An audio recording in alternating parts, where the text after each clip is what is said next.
انگریزی اولو شپیکر بریڈ اردو اولو روٹی فارسی اولو نان عربی اولو خبزون Horse, Gora, Ask, Parasun.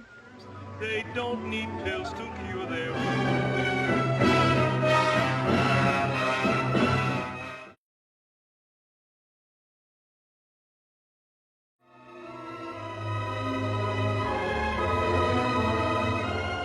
north of India, we fly on to the hidden valleys beyond the snowy ranges.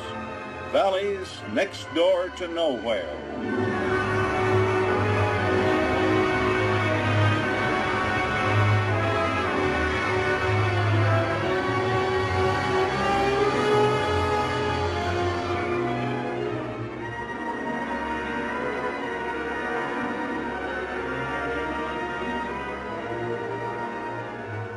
The Principality of Hunza lies deep in the world's highest mountains, where the western Himalayas are flanked by the towering Karakorams.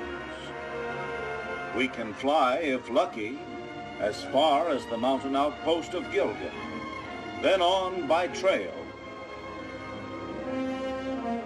At Gilgit, Pakistan Governor Kiani sees them off. Major Steve and the Sarge, escorted by Colonel Mohammed Attola, rugged soldier and mountaineer. Thank you very much. Yes. Starting out for Hunza, the happy valley of Hunza, which not many travelers have seen.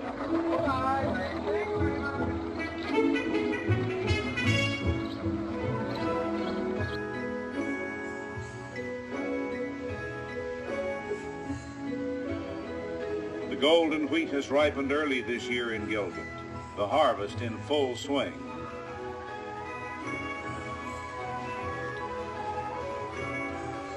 Since the dawn of agriculture, man has threshed his wheat and barley like that. Primitive?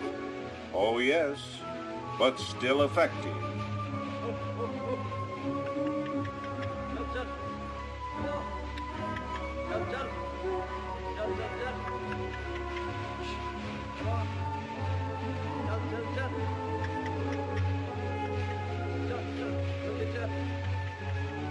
They can make the first part of the journey in that mechanical marvel of the 20th century, the Jeep.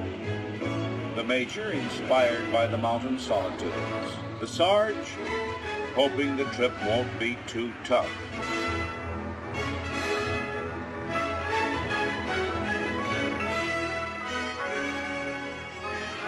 The road is rough, so explains Colonel Attola, but Allah is merciful, so why worry? Mustafa, our Hunza driver, knows every turn of the road, every inch of the way, every loose rock, why he could drive this mountain trail with his eyes closed. But don't you dare close your eyes, Mustafa.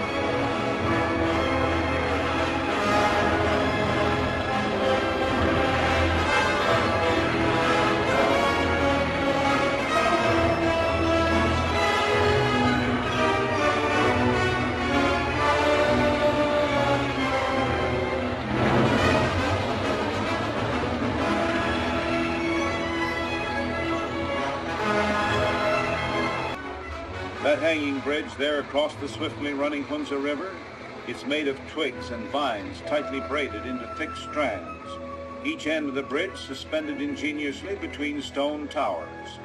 Getting across requires the skill of an aerial acrobat.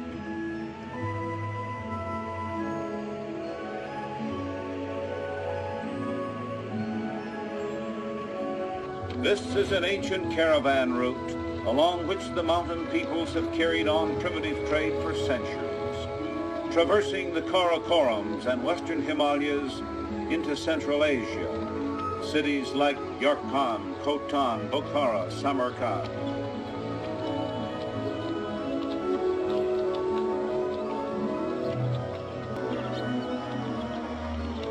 The Jeep Trail here, a wonder of primitive engineering. In places, mere narrow ledges perched above yawning chasms, often held up only by slabs of stone and heavy boulders. No mortar, just gravity holding up the road, that is, until rains and landslides take out a mile or two. And then travelers sometimes are trapped for weeks.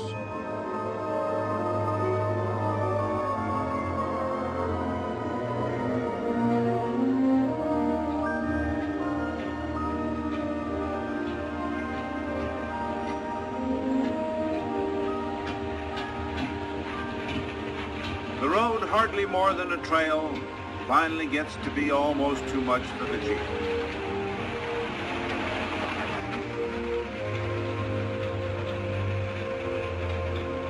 Here they stop in awe. Looming before them, Rakaposhi, goddess of the snows, 25,500 feet high, one of the tallest in the Karakoram.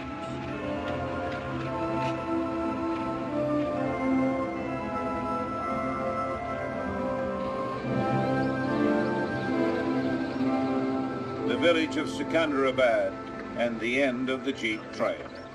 From here on, it's either afoot or in the saddle.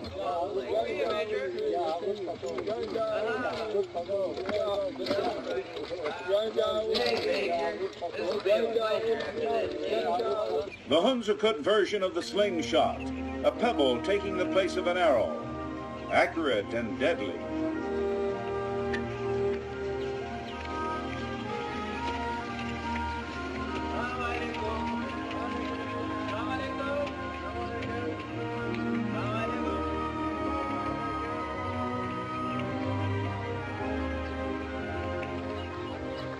Supplies and equipment, even the latest, well, not quite the latest, plumbing facilities. Everything but the shower.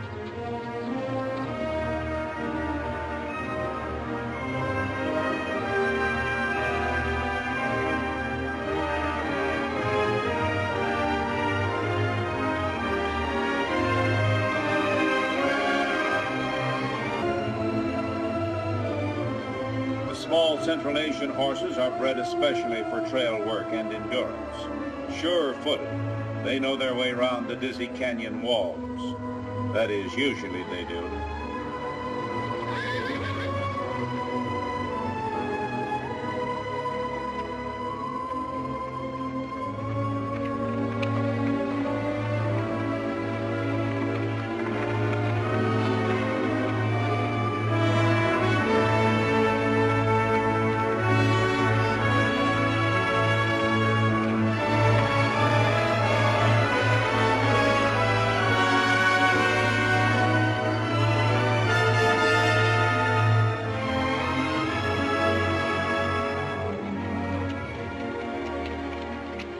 Long day, the sun beating down, and the Sarge is tired. Hey, wake up, wake up. Some people pick strange places for a snooze.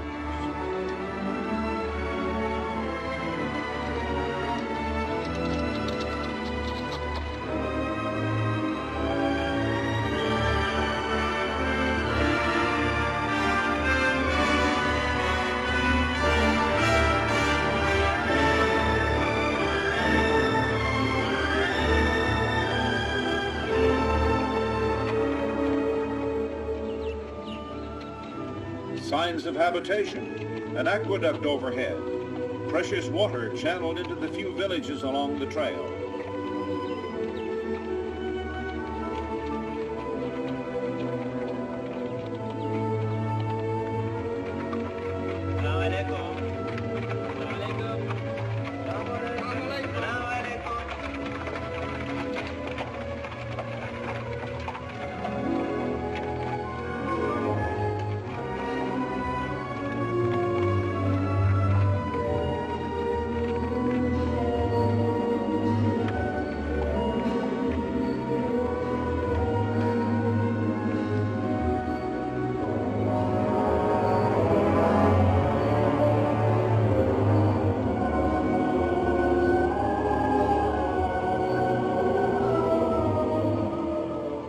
So a day of travel ends in the shadow of Rakaposhi, never climbed, yet doomed to be conquered eventually like all Himalayan giants.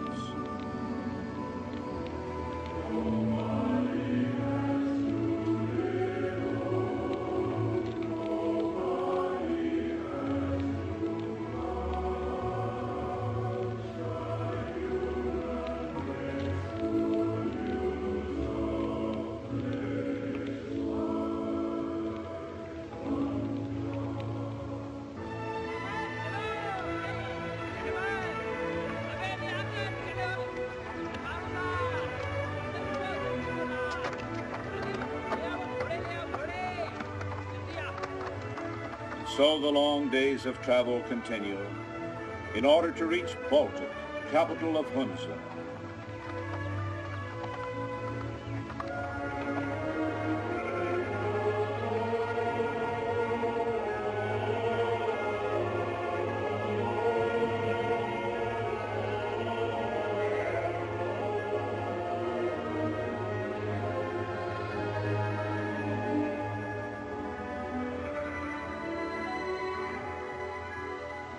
Here in the Karakorums, the mountains are, on the average, almost twice as high as the Alps, with 60 summits rising above 22,000 feet. Rakaposhi has one wall that drops 19,000 feet from the summit to the valley floor.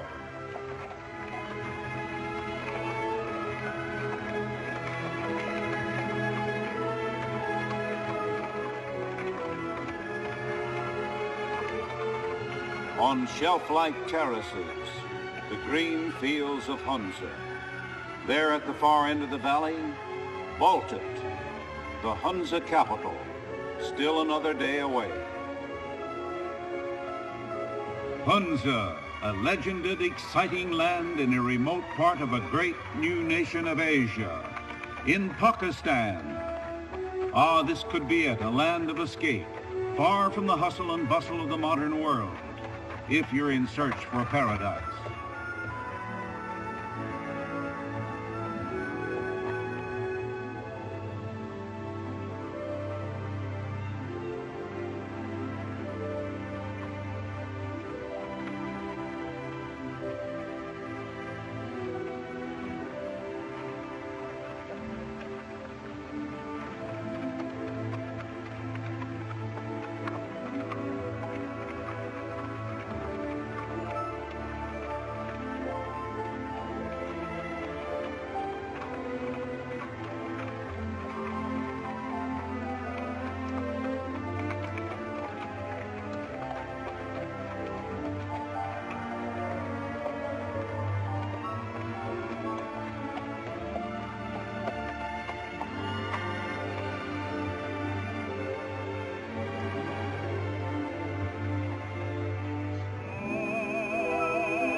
steep for riding, but leave it to the Sarge to find a way.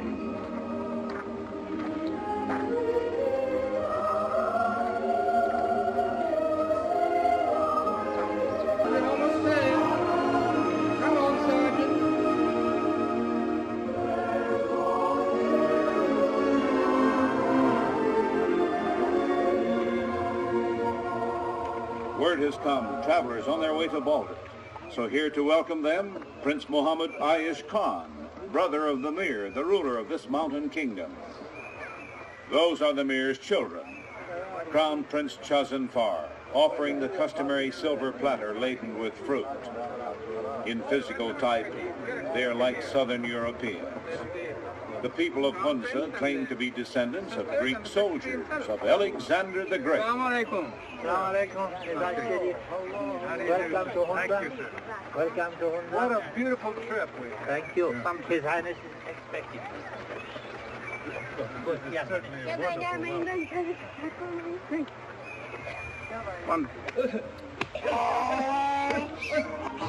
The Royal Palace, designed by the Mir himself, built by native craftsmen of the granite and timber of the Hunza Valley.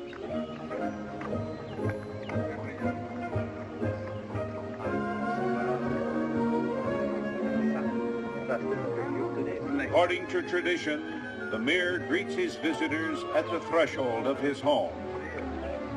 Your Highness, may I introduce Colonel Ataula and 2 American airmen. Glad to meet you, Your Highness. Thank you very much. How do you do, Your Highness? How are you? Welcome to Hunza, please. Thank you. Legend is that the Mirs of Hunza are descended from Alexander the Great himself.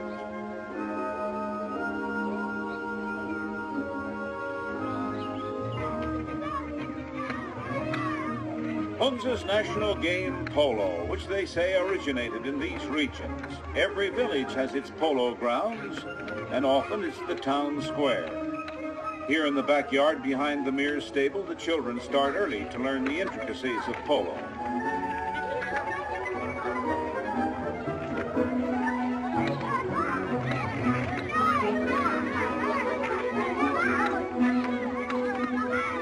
My kingdom for a horse might well be the cry for these youngsters, and sometimes it would be easier on the toes.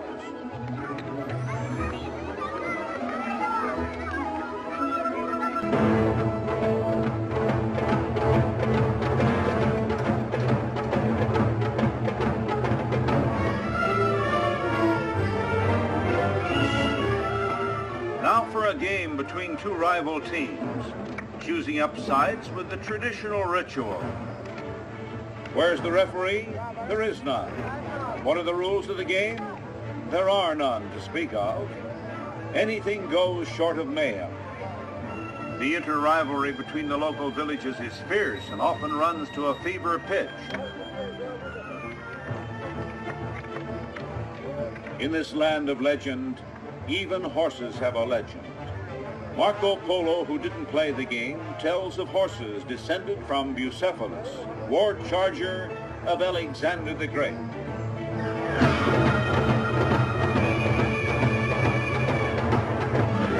The Mir riding at full tilt.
Catch the ball in flight, and you can carry it or pass it to a teammate to carry across the goal line.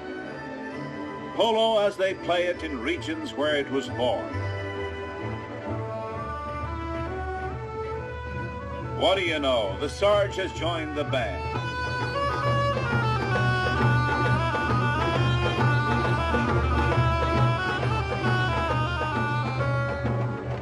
Meanwhile, back in the Mears stable,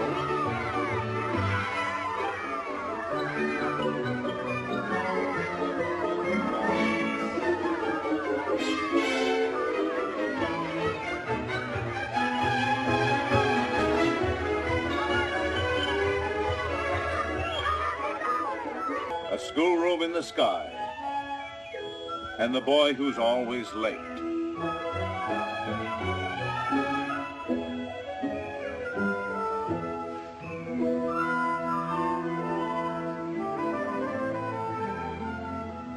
The school, sponsored by the Aga Khan, spiritual leader of the Ismailia sect of Islam, to which the Hunza people belong.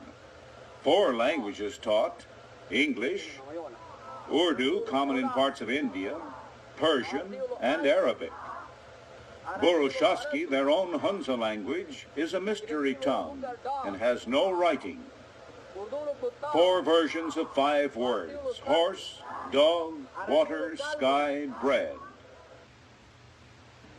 Seller انگریزی لو water Urdu لو پانی فارسی لو آب عربی لو mine شباش انگریزی لو آسمان sky Urdu لو آسمان فارسی لو آسمان عربی لو سمائی شباش انگریزی لو شپیکر بریڈ اردو لو روٹی فارسی لو نان عربی لو خبزن شباش اسحاق horse, گھوڑا اسب فرس شباش ممتاز School days at Hunza Hieroglyphic High under headmaster Sultan Ali. Of work they have their share, like children everywhere. When they're not learning ABCs or arithmetic in Hunza'ese, they're playing games or climbing trees. They're stubbing toes and skinning knees, or getting stung by bumblebees in Hunza, Hunza. And how could any mountain paradise be complete without a place to go fishing?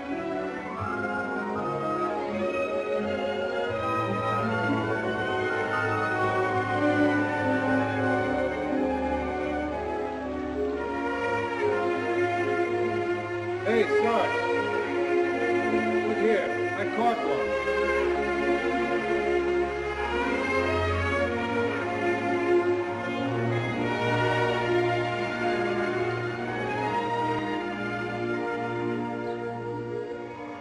Afternoon tea for the royal family in a setting reminiscent of a Renoir painting.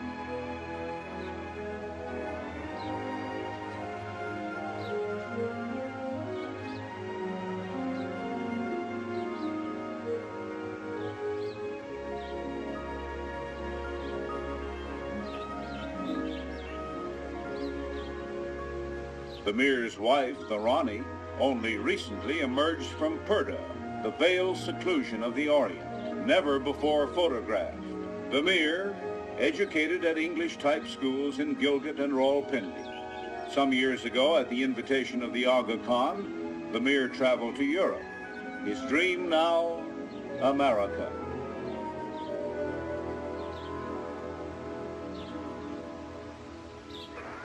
The Hunza cuts are healthy, some live 100 years.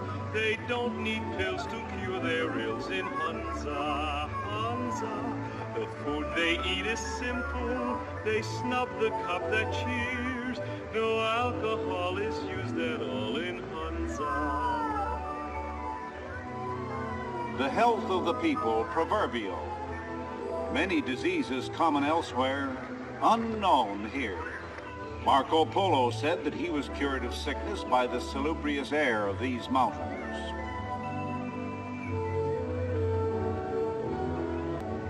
The Hunza Kuts produce nearly everything they need. the valley self-sustaining.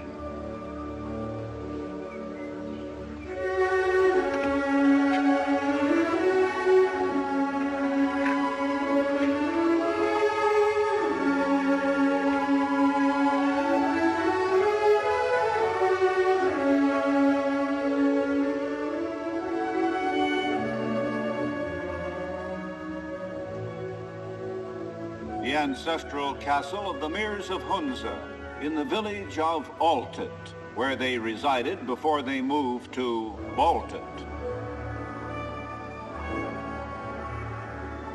Just over those mountains, Russian Central Asia and Red China, Hunza guarded by its mountain ramparts, a Himalayan version of classical Arcadia, total population around 25,000. In this Himalayan lost world, paradise without poverty. Nobody has too little, nobody has too much. There's no one passing laws and acts, no cops, no jails, no income tax. They live and love and just relax in Hunza.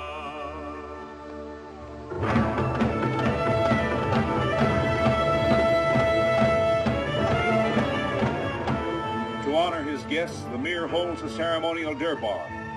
Outdoors, simple, in keeping with his country's economy. Look, back there above the Mir's dais, the curling twisted horns, the Ovis poli, named for Marco Polo. The longer V-shaped horns, the ibex.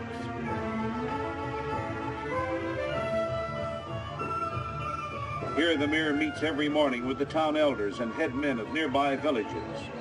He's the judge and the jury. Complaints concern water rights and grazing privileges mostly. You plead your own case. No lawyers. Utopia. نظر امرشا صبور جا حقیقی توان انگار عدالت تی مثل تپ سوانا صبور متحب توان جو سوجه متحقیقات چم گونجا میں چم ہومنی میں گو مہربانی میں نے سوال تھا لیل گوائی با اوچن سیر وقت اوچن ہم رکے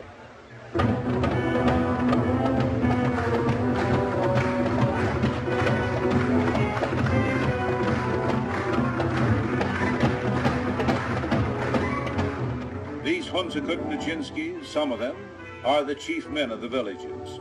A sword dance that recalls the time when the people here were wild raiders and looters.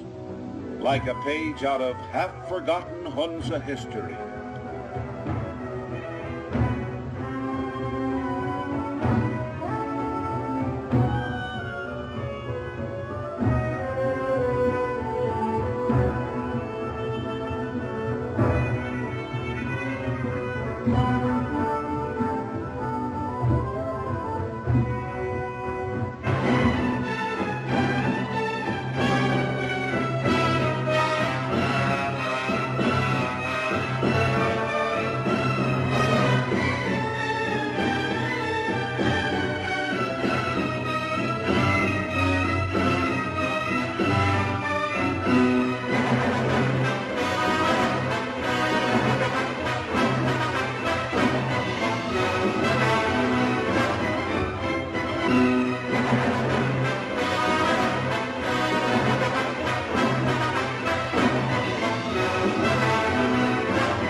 As they depart, our seekers for a land of escape say, yes, indeed, this could be it.